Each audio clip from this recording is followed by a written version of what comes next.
These two photographs are taken from the photographic archives of the Library of Congress, one of the largest libraries in the world. It is the official library of the United States. There are more than 1.5 million visual documents in the Library of Congress's photo archive. Among them, these two photographs identified as of Eskimo women, probably what would be called today Inuit women, taken sometime very early in the 20th century. One of them dates from probably 1915. The figure right next to me here probably dates from 1907. The Northwest environment is rich in animal life, and the animals play a large part in the mythologies and the legends of history of origin of people in the world. Jim Charlie's relief carving called Orca Panel portrays an orca, killer whale, which appears very frequently in the arts of the peoples of the Northwest Coast. It also is of a wood that is typical of the woods they use. It's made of red cedar. And it's painted with a modern substance, painted with acrylic paint.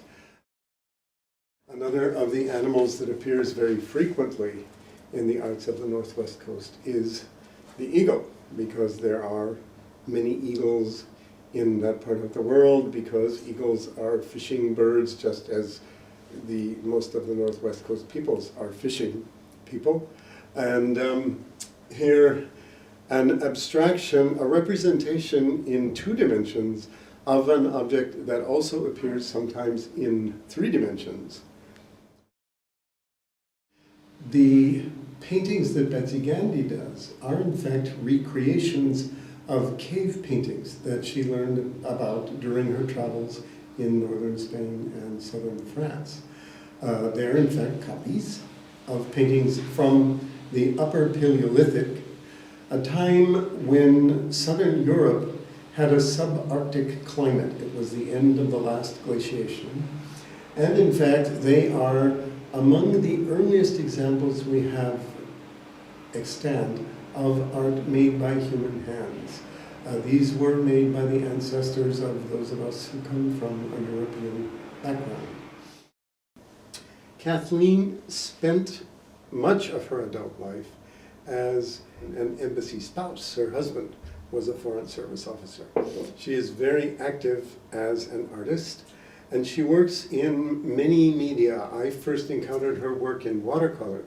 This is a mixed media piece. It involves painting, collage, drawing, and there's some other bits and pieces of work that I can't quite identify. It works interestingly into the theme of this exhibition in that it portrays a figure in movement.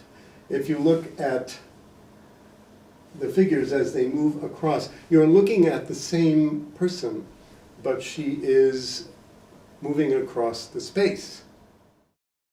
This piece of sculpture by Randy Stiglitz, who's a Haida carver, a modern Haida carver from the far Northwest Coast, from the native nations or the Northwest Indian tribes, is called a Zunukwa mask. And it represents another of the spirits of the Haida world. It should be seen in movement. It would speak to you. It would be present on a dancer. And its movement and the narrative of the performance would have a great deal of meaning.